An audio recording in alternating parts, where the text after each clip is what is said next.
Good evening, friends. 7th of February, 2025.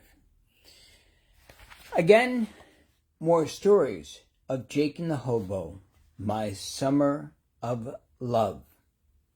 Stories about Jake Meadows, a 16-year-old girl who fled an abusive family in Black Mountain, West Virginia. And in the middle of the night, she flees through the cold and the rain, and in the morning she finds herself by the side of the road, holding a thumb out, waiting for a ride, trying to get to Clarksville, a truck stop, anywhere but where she lived, when suddenly a yellow RV pulls up, a bright yellow metallic RV, and out steps a man about 6 feet tall with long white and silvery hair and a beard. And he said, "Hi, do you need help? My name is Erasmus P. Hobbs. How can I help you?" And that's how he introduced himself to everybody we met. And thus began our adventures of Erasmus and I during that summer of love. And just to caution you, when Erasmus agreed to give me a ride, he made it very clear. He said, "Yeah, you can go with me, but I have one condition. Our relationship is like a grandpa to a granddaughter. Is that clear?" And that was clear. And though we both fell in love with each other, in much that you fall in love with many people you meet in your life, you find somebody you want to hold close to. It doesn't necessarily you need to take it to a level of intimacy, but that intimacy of friendship, of caring, of compassion. And this is the beautiful part of this story. People from different worlds, Erasmus P. Hobbs, a hobo, a veteran, a good Samaritan, a recovering alcoholic, a vegan, a Buddhist, many things, a father and a grandfather, and a long history. Vietnam veteran suffering from Agent Orange, prostate cancer, and yet he travels with his dog Socrates, helping at homeless shelters, working at parks, helping in the ordinary things, and even helping someone like myself. My name is Jake Meadows, and this is the story of my summer of love, the extraordinary adventure that transformed my life. This is the story of Erasmus P. Hobbs, who came dancing into my life on a rainbow of possibilities. And so today we begin with the adventures, leaving New Orleans, and leaving New Orleans through the south, through Lafayette, past Houma, and finally arriving in Hendersonville at Pat's Restaurant. And there I pick up on page 151. The band was setting up with the accordion, the bass guitars, and fiddles. I went back to Emma Goldman and put on my pretty flouncy dress from Alice in Cleveland, a bit of makeup, dress sandals, tied a red satin ribbon in my hair, and I looked at myself in the mirror. And for a girl from Black Mountain, West Virginia, I looked very fine. And when I came back, Erasmus was at the table chatting with some folks. "Wow, Jake, you look pretty." "Everyone, this is Jake, and I have a feeling she's going to be dancing all night long." "Well, miss, my name is Antoine, and I'd be honored if you would join me for the first dance." He was a handsome elderly gentleman wearing a black suit with spangles, polished black boots, a bolo tie, and a stylish black straw hat with a small yellow feather. He gave me a bow with his hat and led me to the dance floor. I curtsied back to him. I figured I have to go slow with this old gentleman. Boy, was I wrong. And when the band began, he said, "This is Clifton Chenier's Squeeze Box Boogie. Shall we dance, my dear? Mr. Antoine, born and raised here, was the Zydeco dance champion of Lafayette. Darling, just follow the beat and let me lead you. I ain't never seen anyone dance so fancy. I learned the steps by following him. He gave me a twist and a turn, and my pretty pink dress was in a swirl. I looked over to Erasmus, who gave me a huge smile as he took out his harmonica and began blowing with the band. The band leader looked over and waved him to the bandstand. My feet found the beat, and Mr. Antoine was easy to dance with. Another woman was next to Erasmus, and the two of them soon stepped out onto the dance floor. That entire night, I don't think I had much of a rest. But who needed a rest when you had all these great dancers? I said to Erasmus, I hate to sound like a naive kid, but all these old guys and gals, boy, can they dance. We danced to Clifton Cheniere's Zydeco Cha-Cha-Cha, and everyone got to their feet for one last dance. Young and old were singing and dancing, twisting and turning. My feet were tapping fast. Erasmus's eyes shined with delight as we turned around the dance floor. Whatever might make you blue or sad, listen to that music of Zydeco for a minute and your spirits will fly. I learned how the incredible struggles of the Cajuns, the discrimination they faced, the poverty, the oppression, their emergence with a strong identity were best spoken in dance and music. And at the end of the night, the musician's tip bucket was overflowing, and Mr. Antoine came up and said, Miss Jake and Mr. Erasmus, adieu, merci bien pour faire le danse. Thank you for the dance. I turned to the people we had been dancing with, and with a small curtsy, said, Merci bien pour vous. Chef Michel said, Tout le bien, lâchez pas les patates, which is a Cajun expression of pride. Don't hold the potatoes. I wasn't sure what it meant exactly, but everyone stood up and cheered and also called out, Lâchez pas les patates. It must have been well past midnight when we got back to Emma. Socrates barely stirred, opened his eyes, and fell back to sleep. Erasmus, massaged my feet with arnica oil. Jake, my dancing queen. I don't even remember getting undressed.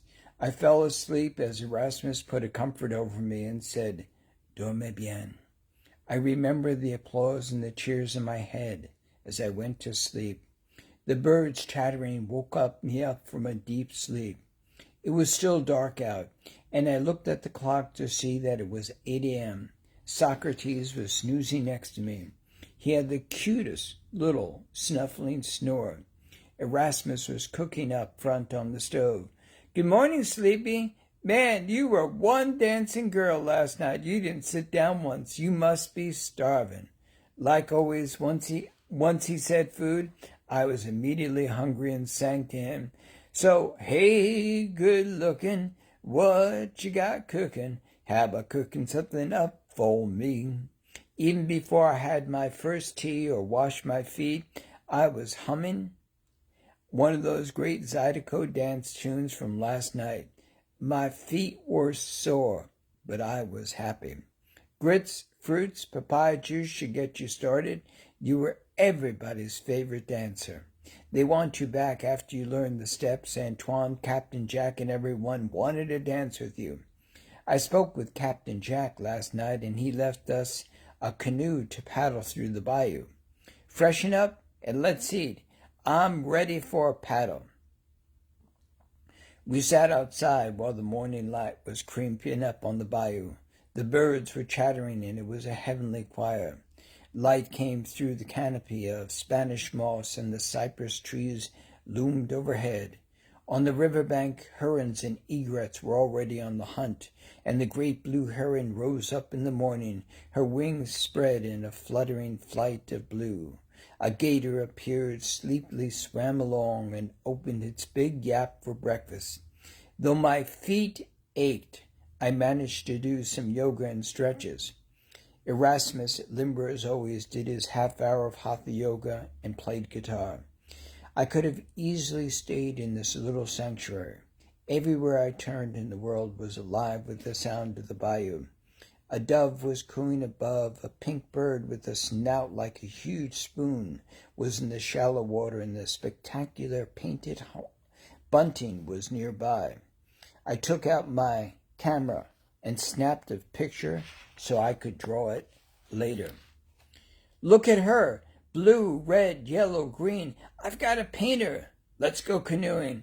I'm going to leave Socrates here. I don't want him to be a tempting target for gators. Good idea. I was grateful to be in a canoe as my feet ached. It was an ache tempered with all the joy of having danced with the finest dancers in southern Louisiana.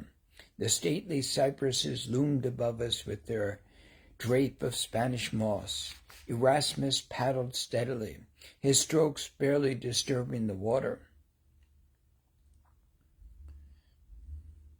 I was supposed to be helping, but he was good enough at it that I was basically along for the ride and only occasionally paddled. We headed into the heart of the Atchafalaya. The sunlight broke through the thick cypress trees, and butterflies in bright orange, yellow, and blue dashes of color danced above the waters. Snakes slithered along the water's edge, the silent assassins swiftly devouring their prey. We came to an old fishing shack with a rusted tin roof, one gray siding, old pirogues by the side, and Spanish moss growing over the house. The Atchafalaya was alive with light, color, sounds, and stillness. A gangly man with a long, scraggly white beard, a deep sunburned brown face, and a mat of gray-white hair appeared. He looked up and seemed startled to see us. I said to Erasmus, "I hope we don't bother him." Erasmus whispered, "I was told by Captain Jack that these Cajuns here are part Cajun, Cree, black, and white. They lived in the swamp for generations and have their own language. Yes, we should pass by. We don't want to impose on them." The man waved us to shore. I was afraid and thought he looked dangerous. But then he smiled, a toothless smile through his long white beard. He was standing over a big boiling pot and stirring. We tied up to the gray, broken-down dock. Erasmus called out, "Bonjour, ça va, capitaine?" The man nodded, pointed to the boiling pot, and mumbled something like, "Gumbo, bienvenue." I couldn't understand him, but he gave us 2 beaten metal bowls and poured a huge heap of gumbo, gave us a chunk of bread, and soon we were slurping down Atchafalaya gumbo. He joined us, and I said, "Monsieur, c'est très bien." He looked up, nodded his head, and smiled. "Mais oui." His blue eyes sparkled when he smiled, and his long white beard reminded me of Santa Claus, a Santa Claus of the bayou. I said, "Monsieur, une chanson pour vous?" He nodded, and I sang, "Aiko, aiko, Giacomo Finane, ma grandma and your grandma, aiko, aiko, Giacomo Finane." He took out his metal spoons and tapped out a beat on his knees and on the blackened metal kettle. Erasmus brought out the harmonica in his pocket, and in the bayou afternoon we were rocking the woods. Shyly, 2 small children looked out of the cabin door and were soon dancing. "Allons-y," the little one called out. "Mes petites, allons-y," said the grand-père. "Come, my little ones." And they began to sing, "Sont pas sal," snap beans without salt.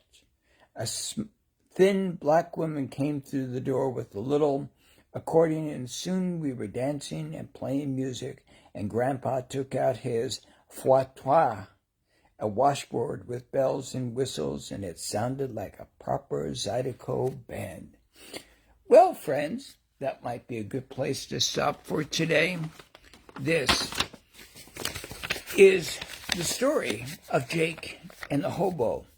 And one of the things that I've discovered in my travels throughout the United States and probably through the world, but in particular traveling through southern Louisiana, traveling through the South, is those places like the bayous, the swamps, and kayaking, canoeing, having traveled through the bayou areas and just appreciating the paradise. And this is what I try to reflect is the stories, having been to some of the dance clubs in Lafayette, the shrimping boats in Humma, and the joy of people living their lives in Cajun country.